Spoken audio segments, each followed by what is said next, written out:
Hi. Welcome to Venture Bros, Venture Brothers podcast. With me, your host, as always, Bryan Dressel. With me, as always, is Graham.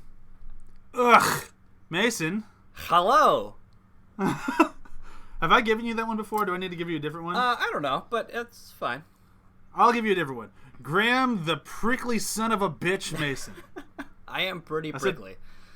I got it because he's sitting in front of a cactus flag. Yes. This is California's new flag. It's just a shitload of cactuses. Yeah. Cactuses. And we have with us, as always, I'm just going to ignore everything Graham just said. Woo! Nick Olas, the Olas Friedemann. That is me. Yeah, he's here. He's back, everybody. Yes. Don't worry. Fear not. The It is I. The Olas. The Olas is here. Back in the States. The Fierce world's- as ever. Yes. The world's most mediocre superhero.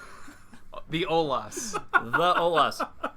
What do you want? I'll get the job done, but not a lot of flair. Yeah. And really not. I'll get the job done, probably. Yeah. Really not on anybody's timeline. Just kind of whenever it gets done, really. Yeah. I got to finish this show I'm watching on Netflix, so I'll get around to it. Yeah. Really, there's a lot of Olas. paperwork, too. So, Yeah. Not for like this, but in my job, I've got a lot of paperwork to do, so my hands are real tired. So I just, have you heard of carpal tunnel? It's like, yeah. It's real, man. it's real. Yeah. So, I'll be there. This is going from mediocre to being downright terrible. Like, That's kind of like Rusty Venture. He starts mediocre in the very first episode and goes to downright terrible. pretty much. Tied it back in.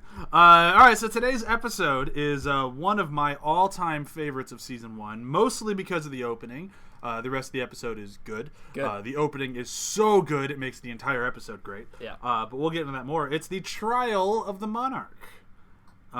This episode was directed by Jackson Public, written by Doc Hammer, I believe. I have the wrong set of notes up. Yep, written by Doc Hammer.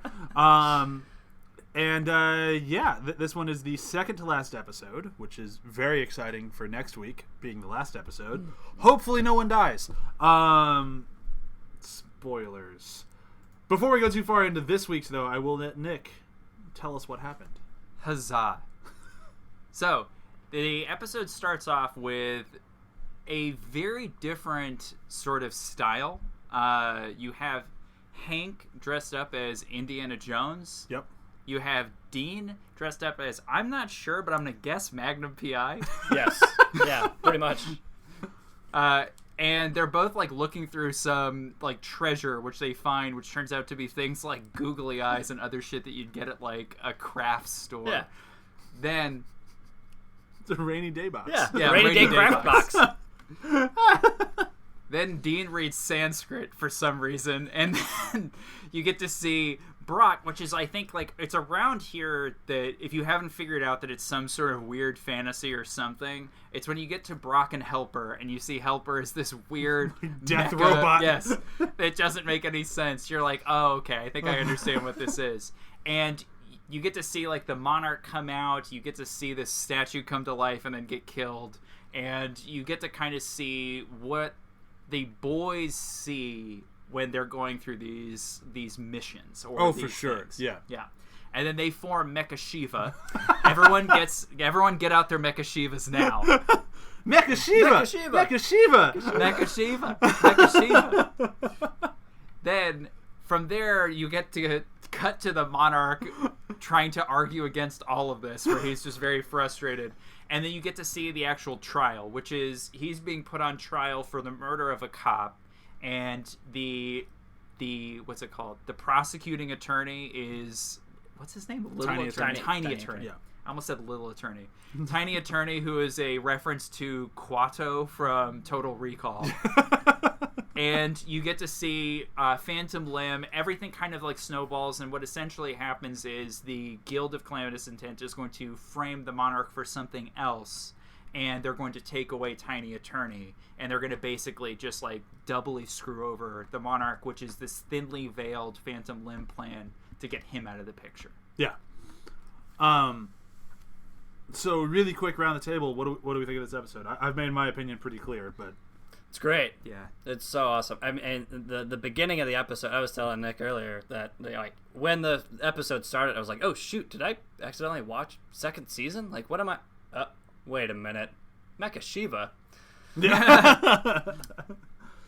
Now, It's I incredible. think this is I mean, I've been looking forward to this episode. I was telling this to Graham. I've been looking forward to this episode all season.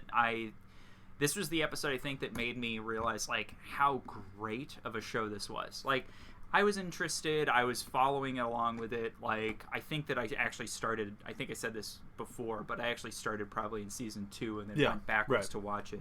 But this was the first episode where I was like, oh, wow. Like, this is what this show can be. You have the world-building bit. Mm-hmm. You also have the comedy bit. And it all is pretty seamless in how they work together. Well, here's my thing, and just getting this one out of the way, is that we've talked a lot, like, at nausea almost, of how much world building is in Venture Brothers, because that's what we really love about Venture Brothers, pretty much unanimously. But this one, I think, is the first time where they really cash in on the world they've built. Like, this one, there's still some world building in there. There's still characters that they mention here that don't really get seen till seasons later. Yeah. But, like, they sow those oats. But this is the first time where it's like, everything we've built so far, this would not work without. Exactly. Like, if you have not been watching up to, like, this one played anytime before second to last episode, it does not work. Yes. I don't think. Yeah. And I was talking, and we've mentioned it before, where, and I think we should still do, is take season 1 at least and reorganize it in a way that we think it should be actually presented, since there are many variants of how this season should be presented. Right, yeah. And I don't think this could have any other place than either second to last or last episode of the season.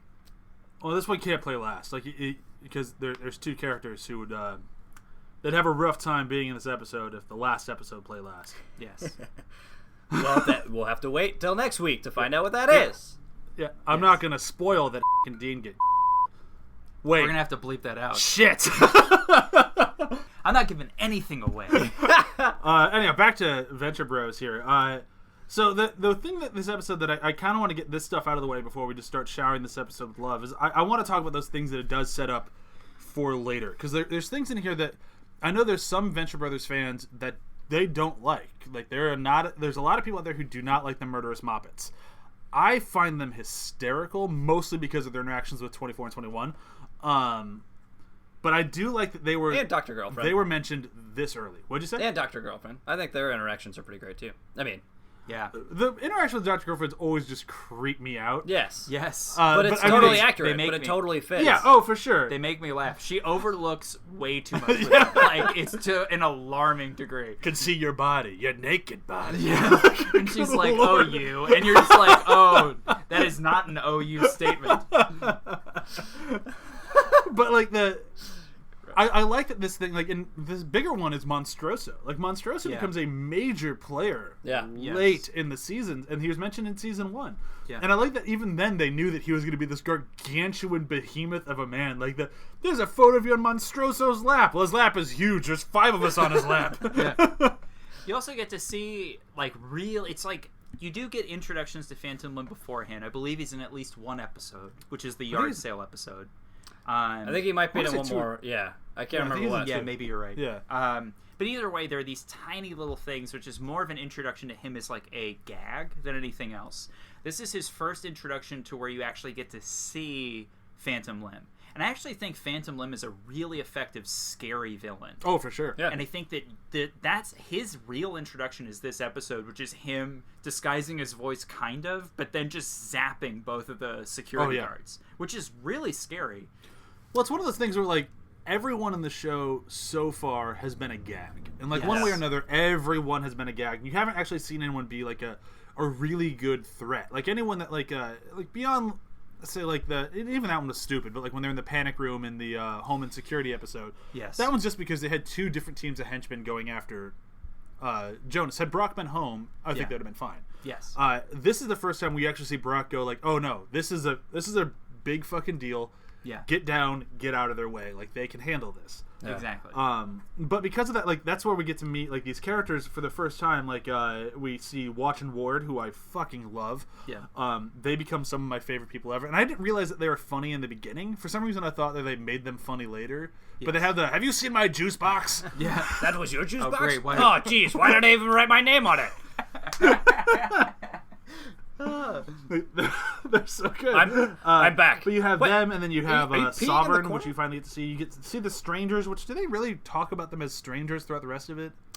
Yeah, I know the name comes up every now and then, but yeah, that was weird to me. We were like, oh, the strangers is like, oh, he's referencing those people. Oh, weird. I don't know if they ever reference them as strangers ever again. But I don't know, I could but be totally I wrong. really love that name. I do too. Like, it's a really good name. Mm-hmm. Yeah. But like, I can't remember. Like, maybe it's just because I haven't watched season 2 in such a long time that if they called them that, I know eventually they'd stop saying strangers, or the name wouldn't seem so weird to all three of us. But Yeah.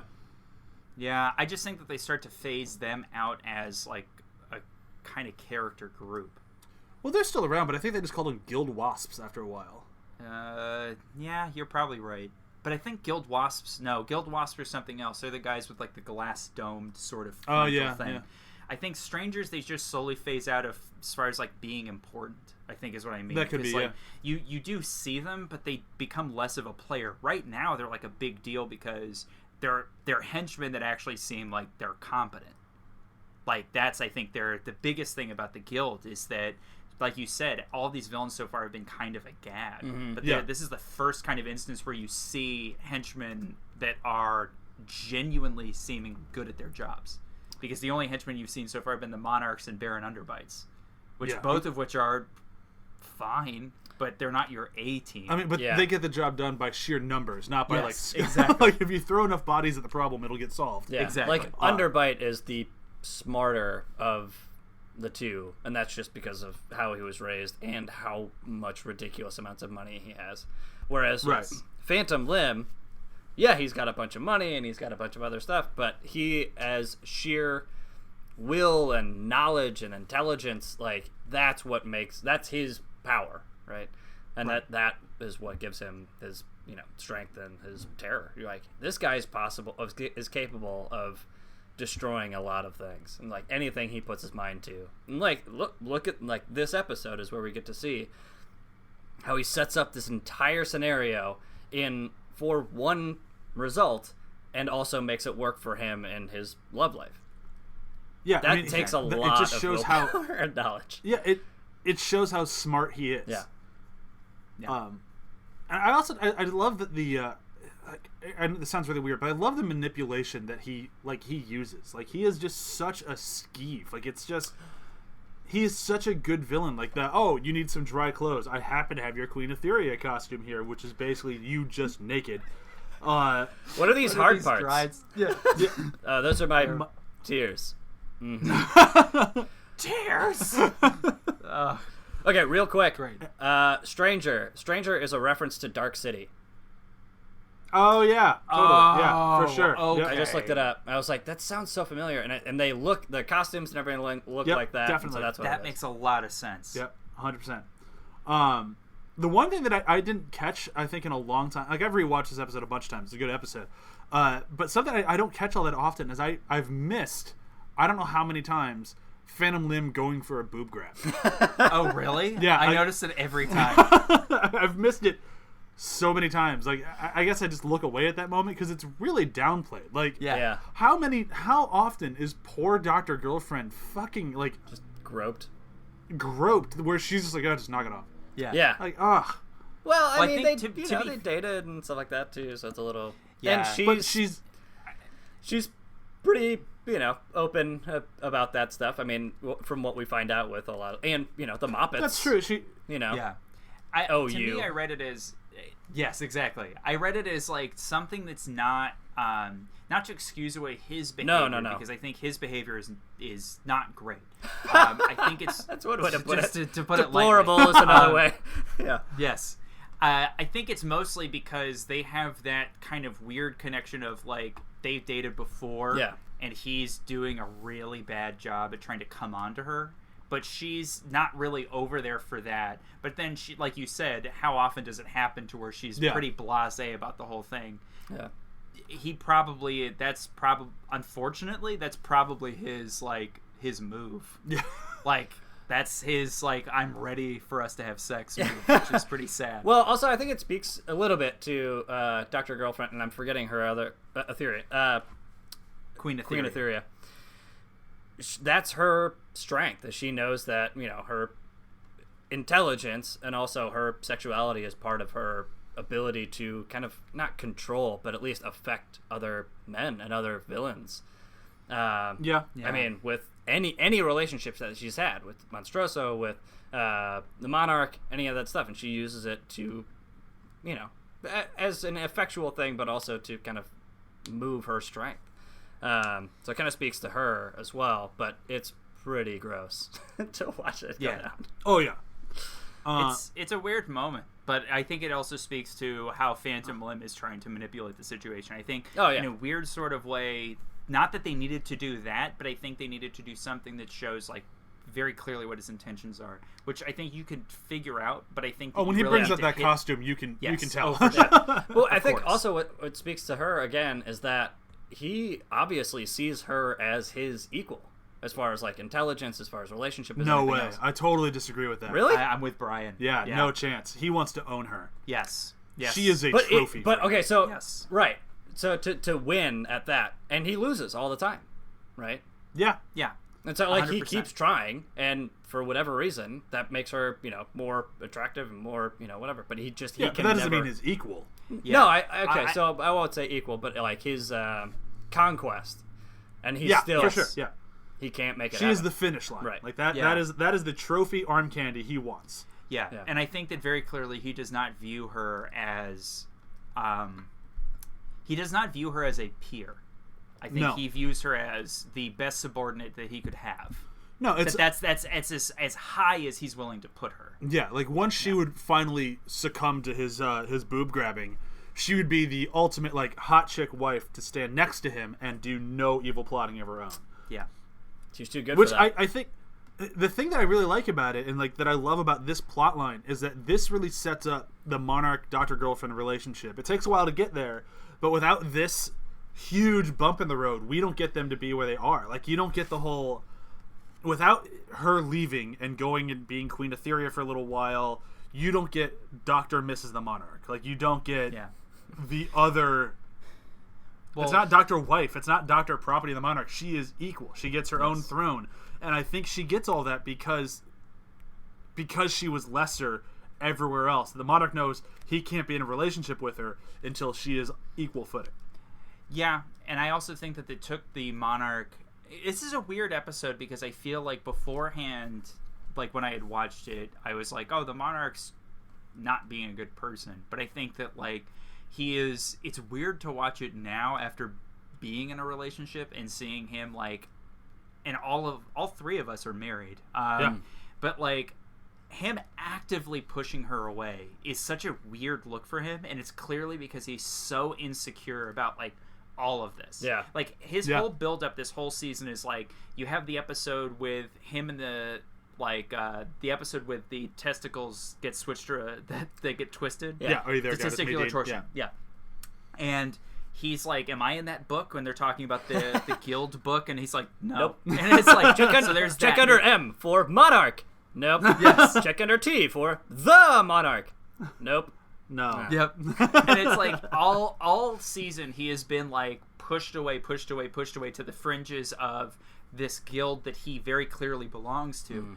And I think this is him, that book that 21 and 24 seemingly write and put out. I think it was just 21. 21? Yeah. Okay. Because 24 is I told you it was a bad idea. Yeah. You put his face 21. on it. Oh, great. So the book that 21 wrote, I think is the first time where it's just bringing to light all of this insecurity that the Monarch has about where he stands within this world. Not to excuse away his behavior, but to at least show he's taking all of this frustration out on Dr. Girlfriend because he's looking at her and going, you're so well connected to this world, and I am just at the edge of what it could be. Yeah, I'm barely a member. Exactly. Yeah, so it's shining a light on he finally sees himself as how the world sees him and just loses his mind. Yes. Yeah, and he sees her for what she is. I mean, a super smart, very attractive, and somebody who's been playing this game for a long time. And so he feels like he's kind of whatever, batting out of his level. And so which he is. He totally is. Yeah. And I think that scares the crap out of him. I mean, even when he confronts her at the compound, it's like, look at your costume, it's tiny. I can see your dirty pillows. You're like, this is how you met me. And it's like, oh yeah, weird, crazy. And I love that this just sparks such an arc for the Monarch, because like Monarch now would not give a fuck if she was wearing that. No. Like he grows up so much from this very insecure to a guy who just has a totally open relationship and just doesn't care. Like the 21 and her make out on his unconscious body, and he goes, whatever, we're supervillains, I don't care. Like, but I think this Monarch would never have done that.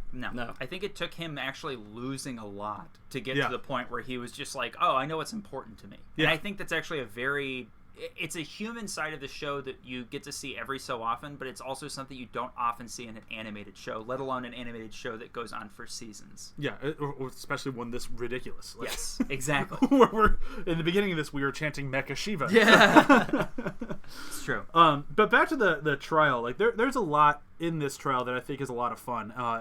And the thing is like most of the trial is flashbacks and things that that we've been talking and kind of hammering, but there's something just about the actual courtroom with Tiny Attorney and just all of it that's I don't even know where to begin. It's just like it's so ridiculous that it's just endlessly entertaining. Like I'm obsessed with Tiny Attorney, and we should only talk about him for a little bit because realistically he is technically in 2 episodes, but he's a 1 episode character to be fair. Sure. Yeah. What a weird pull, number 1. From Total Recall, and then number 2, it's like they just do something different with him. They were like, oh, the idea of like a man in another man's stomach is funny, but we're not going to do that. Yeah.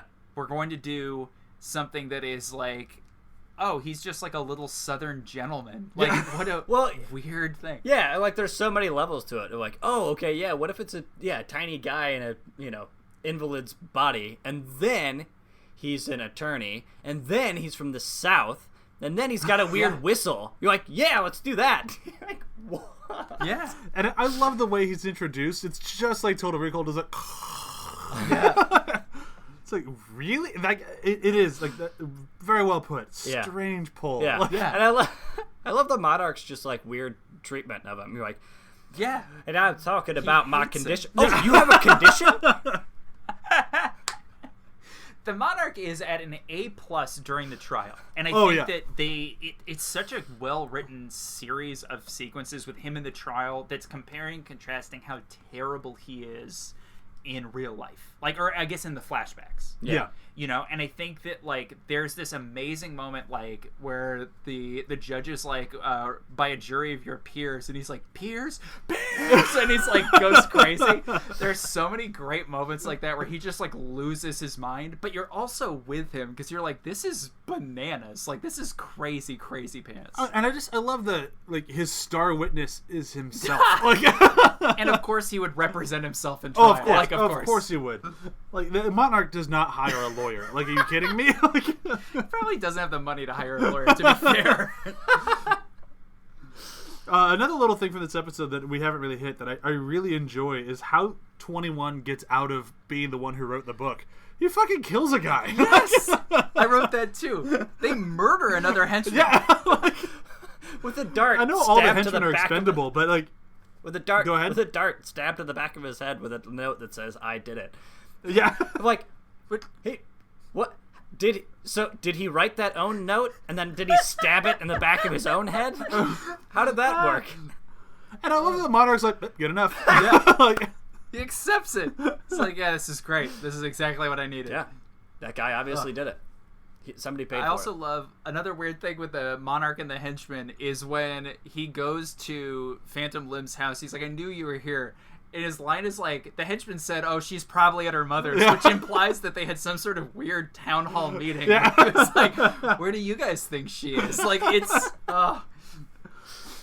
Oh, this episode has so many good little bits. It is, Yeah. and like kind of like how we were talking last week with the A story versus the B story. Like this is the one where the A story was like that was the meat and potatoes, and they stuck with it way more. And like the B story, it's fine. Like it provides some entertainment, and really all the B story is the boys have to be entertained. Yes. And like it's just like they do their own like mystery solving out in the lobby, which is just nothing. Like who chewed the gum? Like, Yeah. Yes. But it does lead to, I have to bring up, it's one of my favorite moments with Hank, because Hank has been saying weirder and weirder shit throughout the entire season. And finally, they're talking about the strangers. And I don't remember exactly what Brok says to say, like, these guys are serious. He says they kill clean. They kill, no, because that's Hank's reply says, and they kill clean. Don't let dames get in the way. And Brok says, honestly, Hank, where do you pick that stuff up? I don't see you read. And Dean chimes in, it's weird, right? Like it's weird, right? And Brock's final, like, it's so good. It's like he's channeling some old dead guy.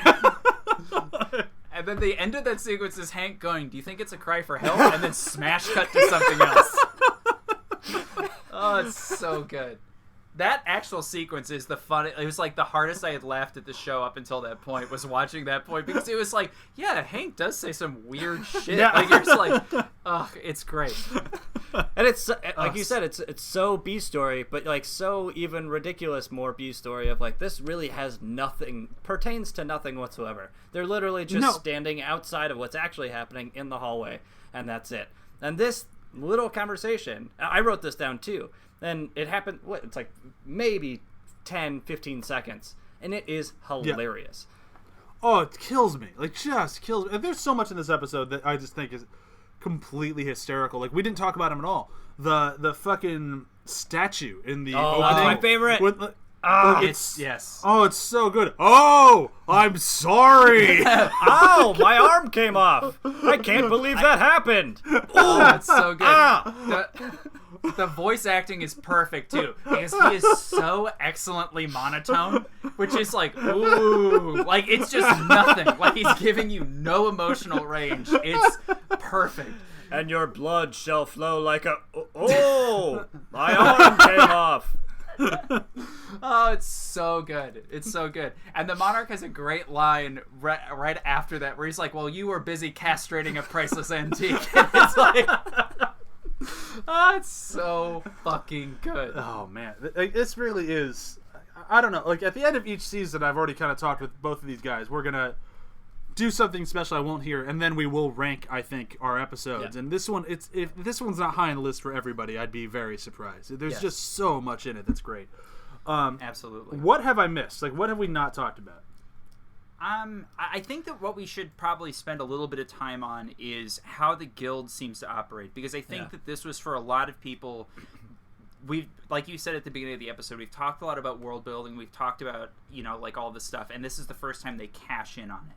And I think this is, to expand on that, it's the first time that you actually see the world start to interact with itself. A lot of the time we've seen Rusty and like the Venture crew interact with the world in these like small little spaces, but we've never seen the world kind of interact with anything else within that we've already seen before. Yeah, and I think that's mostly kind of counterpoint, not intentionally, but like the I think it's really shown with Brok. Yes. Because Brok sees what's going on, realizes it has nothing to do with the Venture family, and just gets the boys down and out of the way. And the guild knows, and they even tell him like, "Thanks for staying out of the way on this one, Brok." He's like, whatever. How much time do I have left?" Yes. It's like, so like it is a great moment because it's still shown like that they're still there and interacting, but it's the first time where they realize, oh, this has nothing to do with us. Let's just take a step back and let it happen.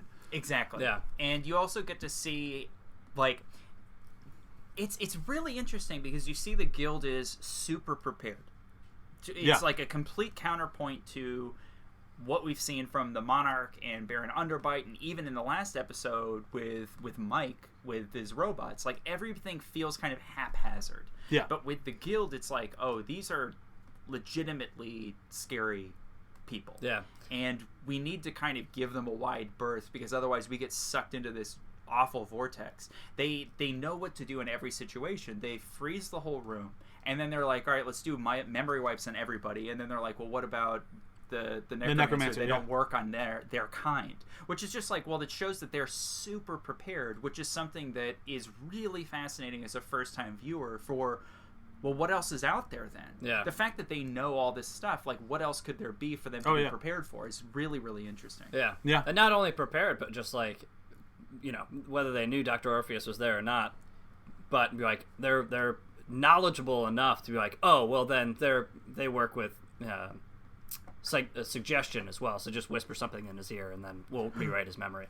And it's like, wow, the ability to not only be prepared and then also be able to improv in the moment with, oh yeah, this will fix our problem no matter what, in this totally crazy world that exists.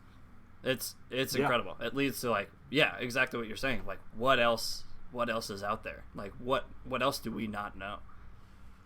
And for a show that is so steeped in, or especially season 1, so steeped in the theme of failure, like everything we see fails, like left and right. Like every episode, somebody's going to fuck it up. And this one still has a lot of failure in it. But this is the first time where you see, oh, this was our plan. We executed our plan, and it succeeded on both fronts. We got the guy we wanted to kidnap, and we got the Monarch out of the way, like permanently. Exactly. Like it's such a good change of pace, especially when played so late in the season, where it's like, oh, like we kind of know what we're sitting down for when you sit down for Venture Brothers. You're going to see everyone kind of fuck it up, and like there's joy in like the calamity of errors. And this one's like, oh no, this is not a calamity of errors. This is just success. This is proper execution, and it's really kind of cool seeing that happen. And it's something that I think as the show progresses, the guild gets less good at.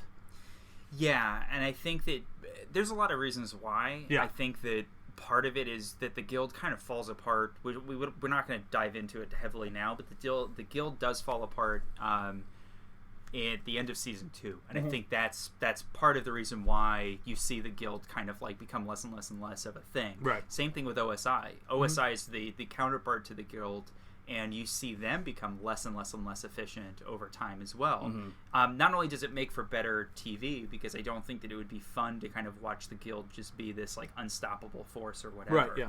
But I also think that that a lot of what they set up in this episode, and we've talked about it, but that actions have repercussions.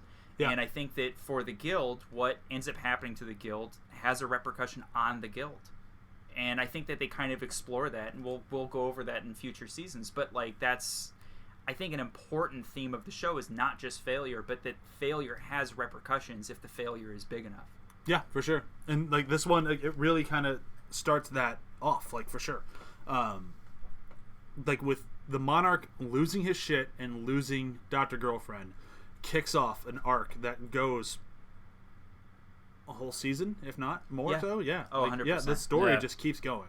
Yeah. And it's all because 21 wrote a book he shouldn't have written. Yes. And then killed a henchman he shouldn't have. Yeah. Oh god.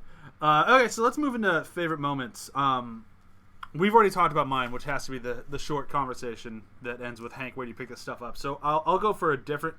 This is a one-off line that I fucking love Dr. O. He's so good. Oh yeah. He kicks his way out of the bathroom and goes, "Don't be too hasty entering that room. I had Taco Bell for lunch." I don't know why I don't buy him having Taco Bell. I don't know what it is about him just like opening up a little bag with his magic and just like eating a burrito. But all right, I'll buy it. Yeah. I'll buy it. I mean, it could have been in a hurry. Quiznos. Yes, that's true. Yeah, it could have been. Quiznos still a thing? Yeah, I don't think. Is Really? it? I think so. In the Midwest, right? No, I don't. Who cares about the Midwest? Yeah, it's a I'm flyover. flyover. Ugh, Bye bye. gross. I hate that phrase. Me. So do I. I'm from there. You're saw all it from there, Texas. technically. Yeah, I was born in Iowa. Like you can't get Where? more of a flyover state. it's true. Did you say so Ohio? What's Iowa? Duh. Hey. It's somebody who's trying to say I'm from Ohio, but then kind of screws it up and then gives up. Whatever. We're just a bunch of idiots out walking around. Oof. That's rough. That's the middle, indeed. It's also Iowa. Get it? Anyhow. Yep. Yep. All right, I'll go next. Should I explain it more? No. Okay. Yeah, go ahead. actually, So the let's- we have first letter 30 is more I. minutes to burn. I stands for idiots, okay? Then Yeah. we move into O for out. I'm going to stop. I've lost you. All right. we didn't talk about this, but we've burned all the quotes that I love so much. Pierce is great. But I love, we didn't talk about it, so I'm going to give a little shout out to the cop.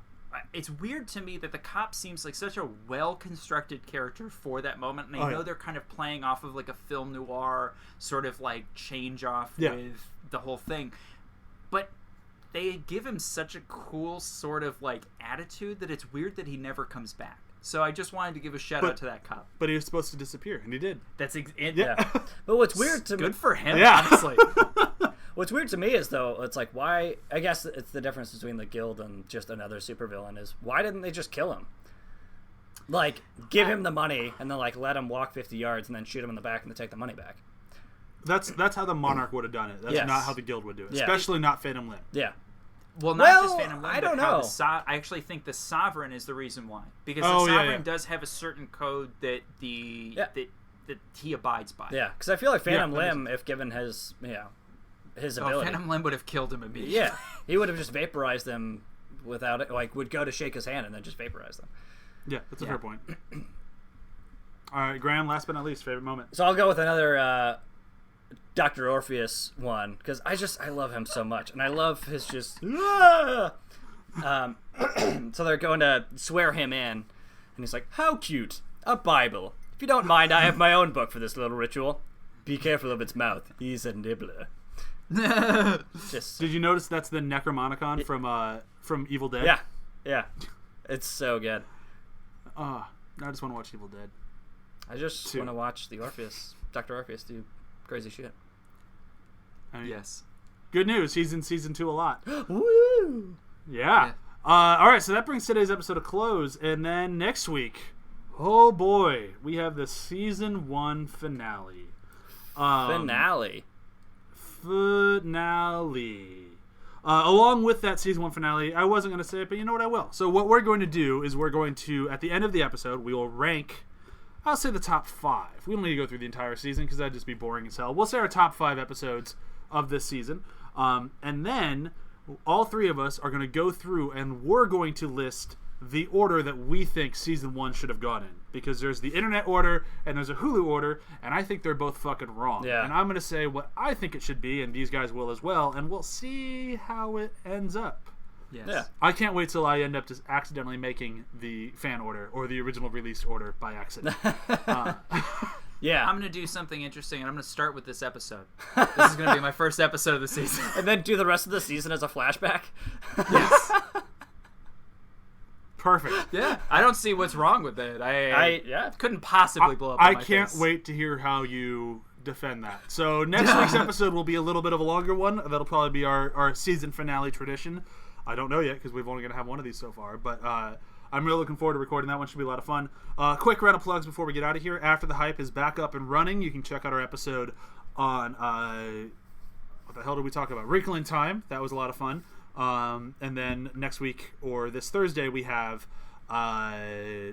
is this Thursday or last Thursday? I can't tell time. Time's a tricky bitch. Time we is have relative. Is it wrinkly? Yeah. It's not a flat circle. We have our puppet movie battle, which I'm very, very excited to share with all of you. And you can find all of that and this at athpod.com. Nick? Me? Assassin's Creed Odyssey. It's a game. Oh, I've heard of that. Yeah. No, I think it won't be out yet, but it'll be out sometime soon. Huh. So go pick it up. Yeah. Cool. And Graham, what are you plugging these days? Oh, you know, the usual. I did a video for LA Board of Tourism. So tour. Oh, cool. Tour LA. It's a town. Apparently, we've got good donuts or something. Graham and I, can we open up our own advertising company? No. I mean, yeah, but no. You sure? I feel like we'd be good at it. Nick and What do you Graham, call it? if you want to sell something, We might be for you, Yeah. but I don't know. Well- I'll be honest. There might be other people that are better than yeah, I us. mean, we could like What a great we slogan. we could like Nick and help. Graham, go somewhere else. All right, so thank you everyone for listening. See you next week. Bye. Bye.